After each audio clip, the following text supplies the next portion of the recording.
fala que o que faz um relacionamento dar certo, o que determina se um relacionamento vai durar ou não é a comunicação. Mas que comunicação é essa que ninguém te explica? Aí você pensa, toda vez que eu vou me comunicar, eu brigo. Que comunicação é essa? Mas nesse curso você vai aprender finalmente qual é a comunicação que transforma as relações, que fazem os relacionamentos serem leves, felizes, duradouros e saudáveis. E vamos sem enrolação, que nosso tempo é muito valioso e eu sei que assim como eu, você tem muita coisa para fazer. Então vamos lá. Na sua relação existem 3 tipos de comunicação acontecendo. A de você para você, a de você para o seu parceiro e a que vocês dois estão construindo juntos. Nesse curso, a gente vai falar das 3, mas vai começar, é claro, pela mais importante de todas. A sua comunicação com você mesmo.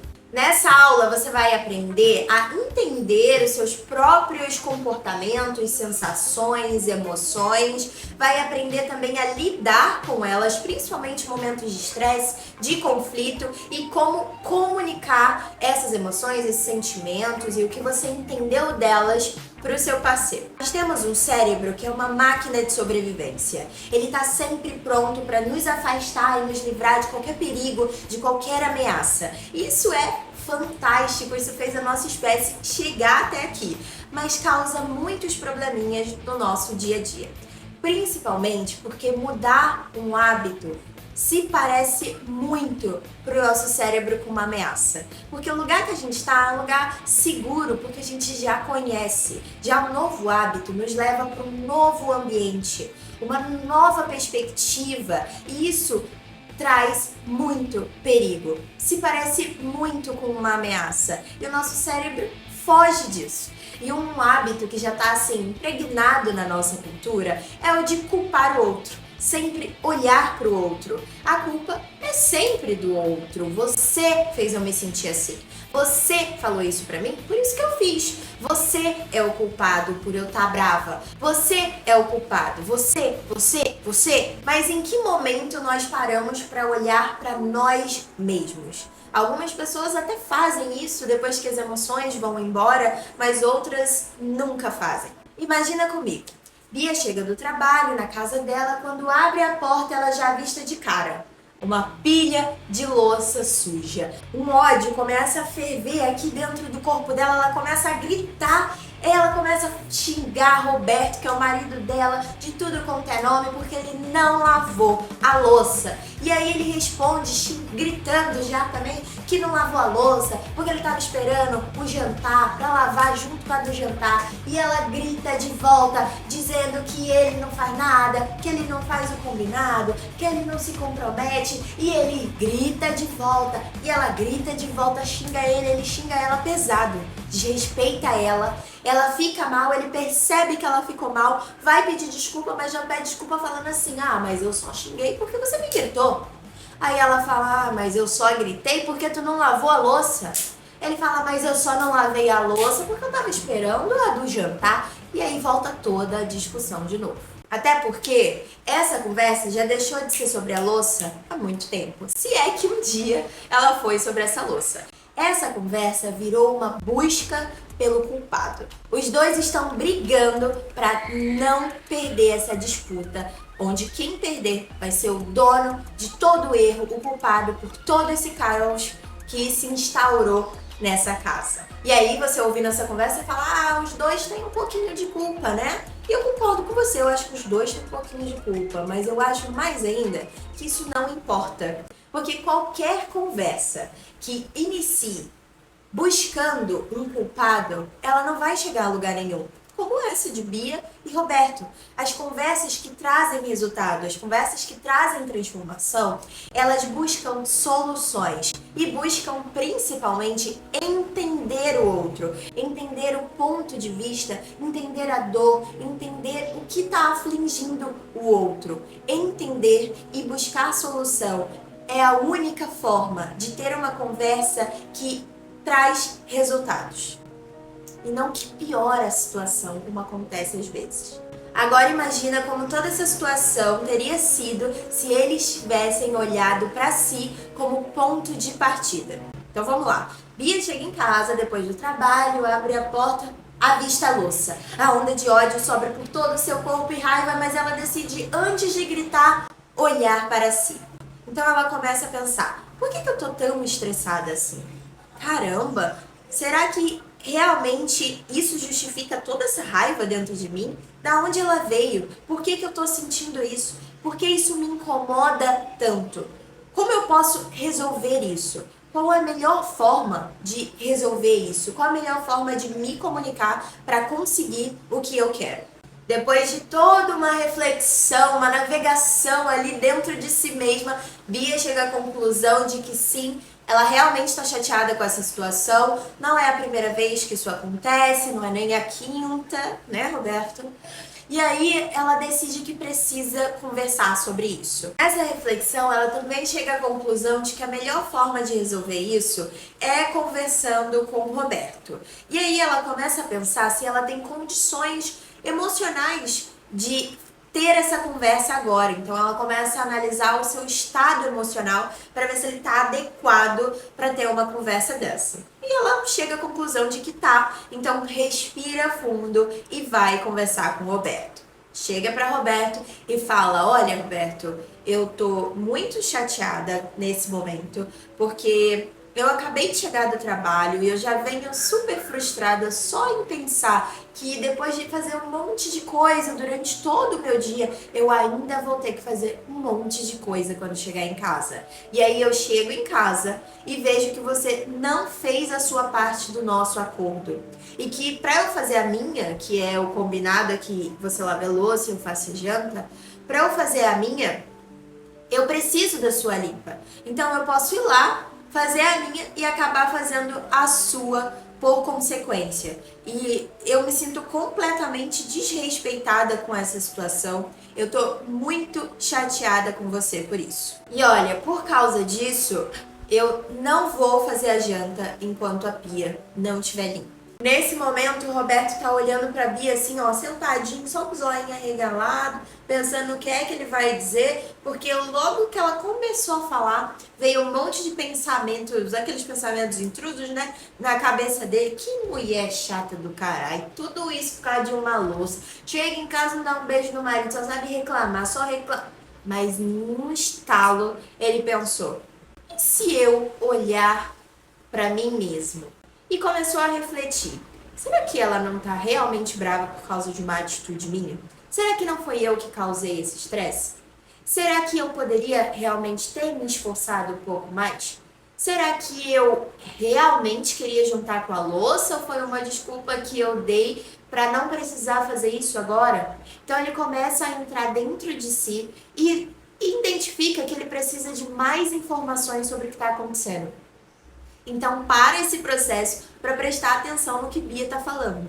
Quando ele termina de ouvir tudo nesse momento, né, que ele tá aqui com os olhinhos esbugalhados ouvindo, ele percebe que isso era muito maior do que a louça, né? Que ela estava se sentindo desrespeitada porque um acordo que previamente foi feito não havia sido cumprido e que por isso ela se sentia tão mal, porque ela se sentia enganada, traída por ele. Uma conversa que parecia, quando você olha só por cima, de forma superficial, ser sobre uma louça suja, na verdade era sobre desrespeito, era sobre quebra de acordo, era muito mais profundo. E por isso que doía tanto. E por isso que essa raiva era tão grande que tomava conta de Bia. E agora eles dois sabiam, entendiam o porquê, mas só porque foram capazes de olhar para dentro para procurar essas respostas. E o mais legal é que depois disso o Roberto se explicou qual era a intenção dele, pediu desculpa, mostrou que entendeu ela, foi lavar a louça enquanto ela tomava banho. E aí eles pediram uma pizza porque ninguém queria cozinhar depois dessa treta, né? E terminaram a noite num clima gostosinho, vendo um filme, comendo pizza, conversando sobre o dia e depois doidos para ir pro quarto para terminar a noite da melhor forma. Muito diferente do primeiro casal, né? Da primeira versão de Bia e Roberto, que devem estar brigando até agora e com fome e não vão ganhar hoje. Isso é muito interessante porque quanto mais os indivíduos desse casal começam a criar esse hábito de olhar para si, mais cria-se um ambiente dentro desse relacionamento seguro e confortável para dividir, para perdoar, confessar, pedir desculpas, para criar estratégias que vão melhorar a convivência desse casal.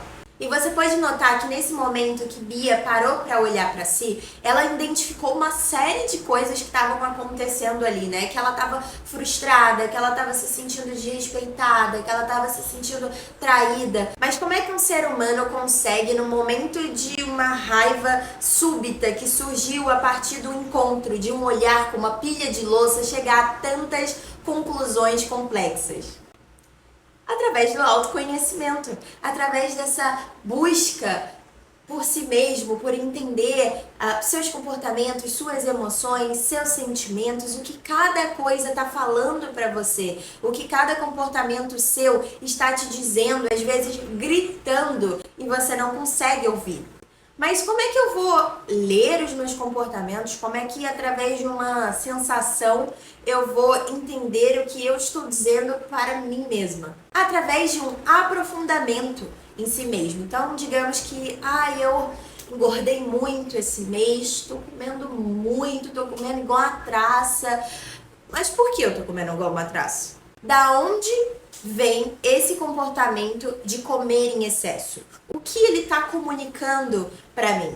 Será que eu como por estresse, por tristeza? Se sim, o que tem me estressado tanto? O que tem causado essa minha infelicidade que está saindo na comida? Eu preciso resolver isso, mas antes eu preciso entender da onde ela vem. Nossa, tá muito escuro, né? Isso aqui tá muito escuro. Cuidado. O pior. Acho que deu uma melhoradinha, né? Voltando. Como é que você vai entender suas sensações? Ai, nossa, sempre que minha mulher... Tô conversando com minha mulher, ela me traz que conversou com um homem, que interagiu com um homem, eu me sinto tão mal, vem um treco ruim, sabe? Mas da onde vem essa sensação ruim? Será que é porque sua mulher nunca tinha tido uma relação homoafetiva antes e você tem medo dela ter tomado a decisão errada? Mas por que seria uma decisão errada se relacionar com você? Será que você acredita que ela merece mais? Mas por que você é insuficiente para ela? Da onde vem essa crença de suficiência? E o que você pode fazer para adormecer ela? Para que ela pare de atrapalhar a sua vida? Porque uma coisa que a gente fala muito no Construção de Família é que você não pode querer que o outro resolva os seus problemas. Porque se eu tenho uma insegurança, se essa insegurança está afetando o meu relacionamento, eu não posso querer que o outro corrija, resolva a minha insegurança, porque a insegurança é minha. E apesar de ela estar afetando a nossa relação, sou eu que tenho que resolver esse problema. Sou eu que tenho que assumir que eu sou insegura e ir atrás de resolver essa questão, para que ela possa parar de atrapalhar não só a minha relação, mas a minha vida, a minha felicidade, a minha paz, que é o mais importante. Eu acho importante comentar aqui também que o autoconhecimento não é aquele jogo cara a cara, sabe? Que você vai recebendo as pistas e uma hora você fala, é Cláudio, você chega lá, você descobre quem é, sabe? Nunca chega esse momento, não vai chegar porque você está em constante transformação. Todo dia existe algo novo se apresentando sobre si mesmo e essa descoberta ela nunca termina. Nós somos resultado de fatores biológicos, que são as coisas que a gente não consegue mudar, como o nosso temperamento, fatores culturais e fatores ambientais, fatores experienciais. Essas coisas não vão parar de acontecer, a gente nunca vai parar de viver coisas e todas essas coisas estão nos impactando, nos gerando efeito, moldando quem somos. Então, todos os dias a gente conhece uma nova pessoa, a todo momento, tudo que a gente faz, com todas as pessoas que a gente fala, estão ali gerando, nem que seja muito pequeno, um impacto sobre nós e sobre quem nós somos. O autoconhecimento nunca acaba. Essas experiências não só moldam os seus comportamentos e a sua visão sobre você, mas também a sua visão sobre o mundo. É como se cada coisa que você passou, cada momento da sua infância, toda vez que você aprendeu algo, toda vez que você caiu, todos os momentos construíssem um óculos. E através desse óculos você enxerga o mundo. E é por isso que é tão interessante esse aprofundamento dentro de si. Porque às vezes você tá olhando o céu com seu óculos e tá vendo ele roxo. E você fala, o céu é roxo? O céu é roxo, essa é a verdade absoluta, tá todo mundo vendo que o céu é roxo, minha irmã não perguntando pra ninguém, eu tenho certeza, porque eu estou vendo que o céu é roxo e essa é a grande verdade sobre o céu e sobre o universo. Mas às vezes as suas experiências te moldaram uma lente vermelha. Isso faz com que, quando você olhe para o céu azul, você veja ele roxo. Então imagina que você cresceu num lar onde seus pais viviam em constantes confrontos. E eles geralmente aconteciam quando algum dos dois levava uma crítica, um feedback, alguma coisa que eles não tinham gostado, tinha acontecido, e isso sempre resultava em uma briga. E o que você via eram duas pessoas se atacando. E é assim que você aprendeu a reagir e a lidar com o feedback. Você vê isso como um ataque. E aí, quando seu parceiro traz alguma coisa que ele acha que não tá legal, que ele acha que você precisa mudar, ou que você tá fazendo e tá chateando ele, você se defende. Porque, claro, quando alguém ataca a gente, o que a gente faz? A gente se defende e contra-ataca. E é assim que você enxerga aquela situação, como um ataque. Você tá olhando para aquilo e enxergando o céu roxo. Mas às vezes, aquilo era só um céu azul. Era só uma pessoa que te ama tanto, que ela acredita na sua melhoria e ela quer fazer parte disso. É uma pessoa que te ama tanto, que deseja passar a vida do seu lado, e para isso vocês precisam resolver alguns pontos da convivência. E é isso que ela está buscando ali. Encontrar um ponto onde vocês possam ter essa paz entre si para conseguir viver para sempre juntos, com uma vida leve e feliz. É uma pessoa que acredita no seu potencial e por isso te cobra tanto, porque sabe que você pode ser muito mais. Isso pode ser um céu azul, mas você só consegue ver roxo, porque foi assim que você aprendeu, porque foi assim que foi apresentado para você. E aí você pode fazer até um exercício aqui comigo de parar para pensar. Minha mãe, como é que ela reagia? Como é que ela comunicava para as outras pessoas da casa quando ela estava triste, quando ela estava chateada? E quando ela estava brava, quando ela estava com raiva? Ou seu pai, se é que você tem um, que não é o caso da maioria dos brasileiros, né? Como é que ele se comunicava quando ele estava chateado com alguma coisa? Porque provavelmente essa é a forma que você se comunica também, porque foi assim que você aprendeu a expressar todas essas emoções. Mas aí, a partir do momento que a gente entende isso, outra pergunta tem que ser feita. Eu quero continuar me comunicando dessa forma? Eu acredito que essa é a melhor forma de me comunicar? Eu acredito que essa comunicação combina comigo ou com a pessoa que eu quero ser? Essa pessoa que eu idealizo, essa melhor versão de mim mesma, que conquistou todos os sonhos, os objetivos, ela se comunica dessa forma?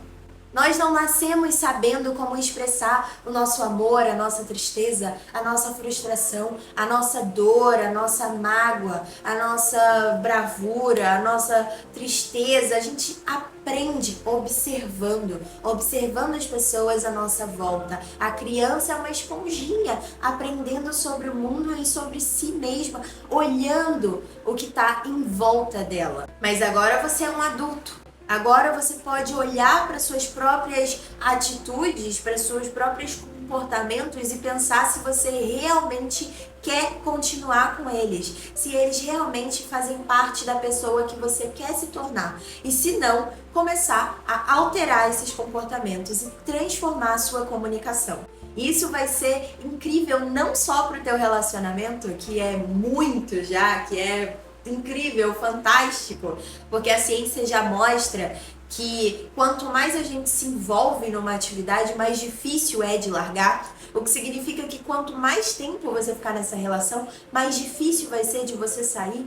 O que significa que muitas pessoas que estão me assistindo vão passar o resto da vida ao lado de seus parceiros. Então, esses dois, você e seu parceiro terem uma comunicação melhor, uma comunicação fluida e saudável, vai mudar completamente a sua vida. Mas além disso, você vai sentir mudanças no trabalho, com a sua família, com seus pais, com seus filhos, com os seus colegas de faculdade, enfim, com todo mundo, inclusive com si mesmo, aprendendo também a reagir para dentro da melhor forma, com mais racionalidade, com mais paciência, com mais calma, se entregando essa paciência, esse amor, esse perdão que a gente está aprendendo a dar para o outro. É inevitável, a gente faz com a gente também. Inclusive, isso vai diminuir muito a sua lista de coisas que eu me arrependi de ter feito, ou me arrependi de ter dito, que talvez seja bem grande, não sei.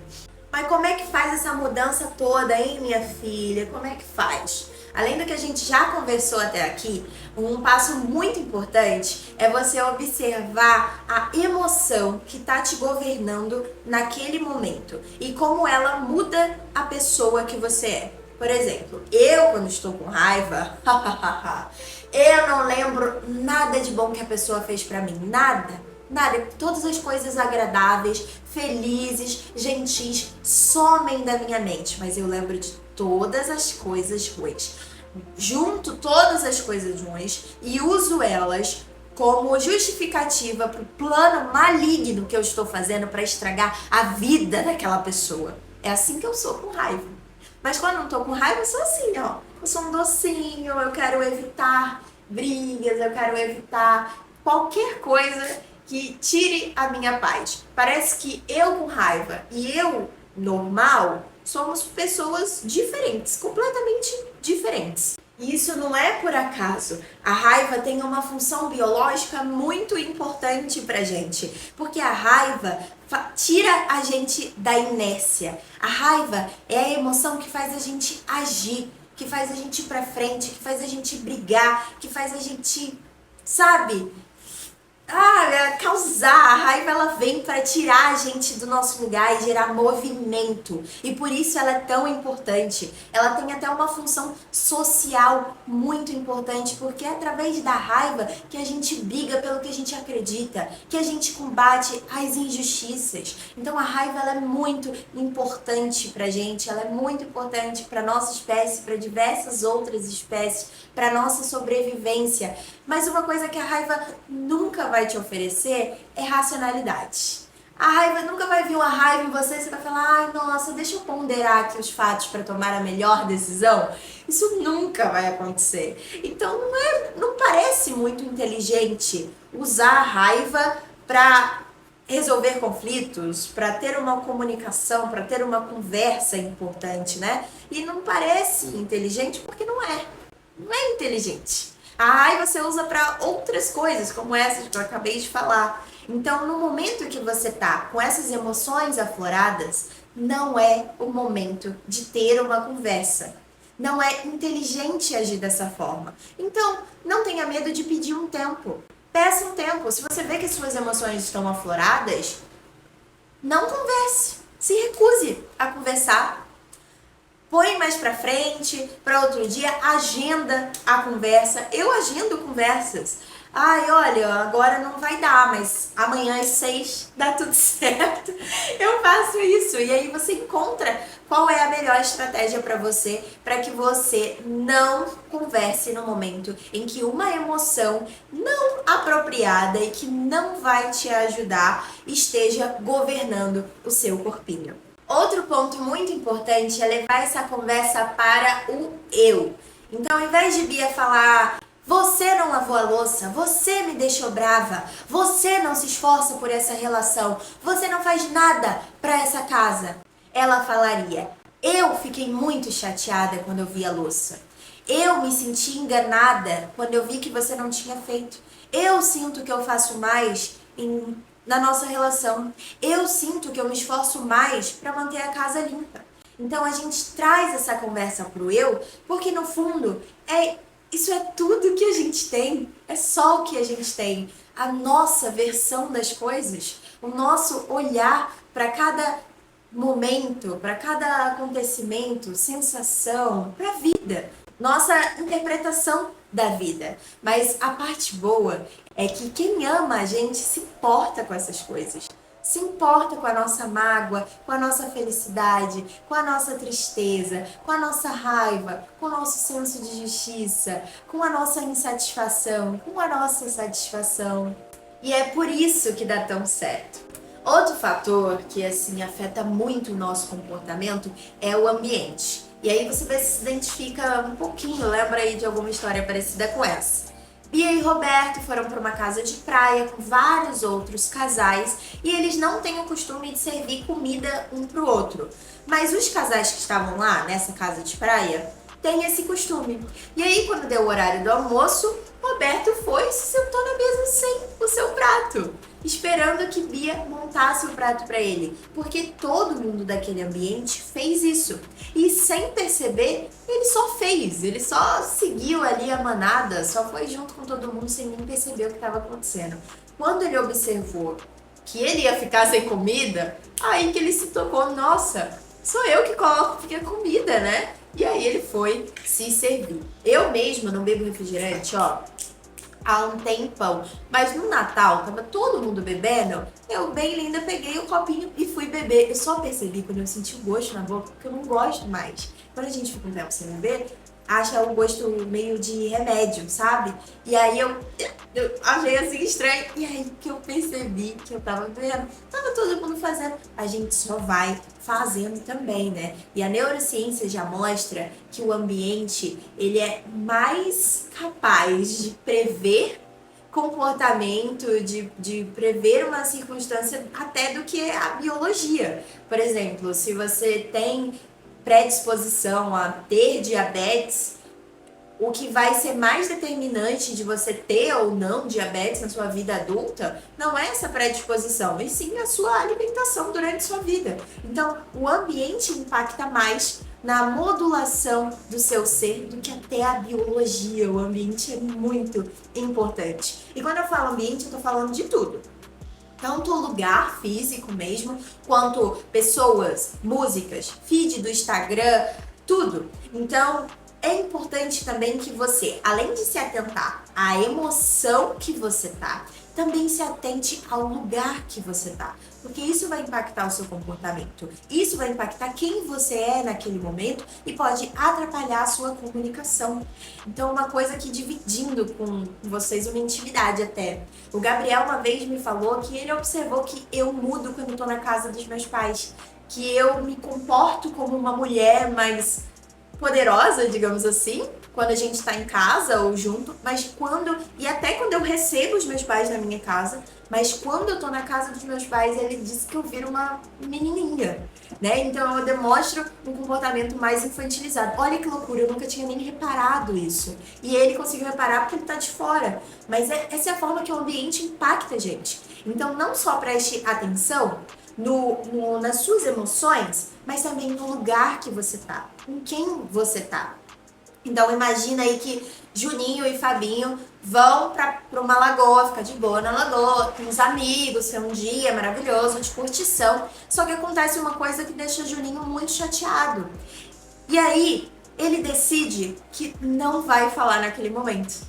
Ele curte aquele dia com os amigos dele, com o Fabinho, e quando chega em casa, no final do dia, ele senta para conversar sobre o que chateou ele naquele momento. E aí, o dia continua sendo um dia incrível, um dia memorável, um dia que ele vai lembrar anos na frente como um dia super legal, que ele curtiu a lagoa com os amigos e com o Fabinho. Se eles estiverem juntos ou não, a gente nunca sabe o que vai acontecer no futuro. Uma coisa que sempre lembro lá no Construção de Família, é que a gente vai morrer. A gente vai morrer. Então é muito importante que a gente crie essas memórias, que a gente viva esses momentos, porque isso é tudo que a gente tem. Tudo que a gente tem, tudo que a gente leva são as memórias, essas pequenas coisas do cotidiano que deixam a nossa vida com sentido, que deixam a nossa vida feliz. Então esse dia, ele vai ser sempre agradável, porque Juninho não pesou o clima, não fez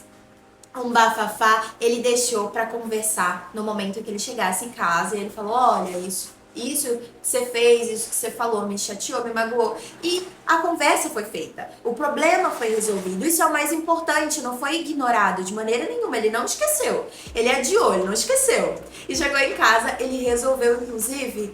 Eu acredito realmente que é muito mais fácil resolver dessa forma do que se ele tivesse ali no calor da emoção, já falado, já feito ali. É muito mais provável que eles tenham chegado a uma conclusão, que eles tenham se desculpado, que tenham resolvido essa questão. Escolhendo ter essa conversa no momento onde estavam só os dois e na casa deles no momento apropriado. É muito importante também, eu acredito, eu dou esse conselho para você, que você converse sobre sua relação no momento em que só os dois envolvidos na relação estejam presentes e não na frente de outras pessoas, tá? Além disso ser melhor pro casal, e não vai ficar ouvindo pitaco, ele também não vai criar fofoca, né? E é melhor para os outros também, porque quem tá de fora não quer participar desse climão.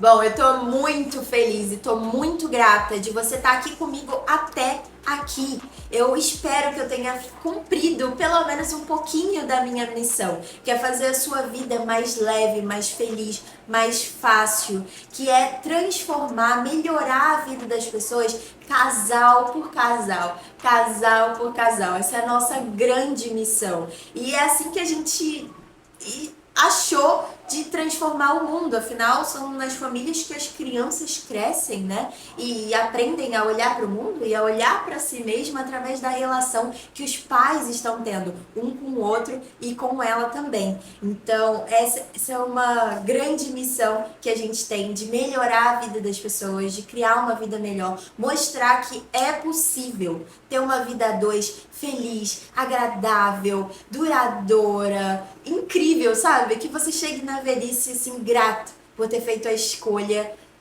de estar com essa pessoa. Então, espero que eu tenha cumprido um pouquinho dessa missão até aqui. E eu te encontro na aula 2, que sai ainda essa semana. E aí você já envia essa aula para o seu parceiro, porque não adianta um só fazer, tá? Você vai tentar ali, ó, usar tudo que eu ensinei e não vai conseguir fluir, não vai conseguir ir pra frente. Você vai sentir que não tá dando certo. É porque os dois precisam fazer, tá bom? Então, já envia para ele.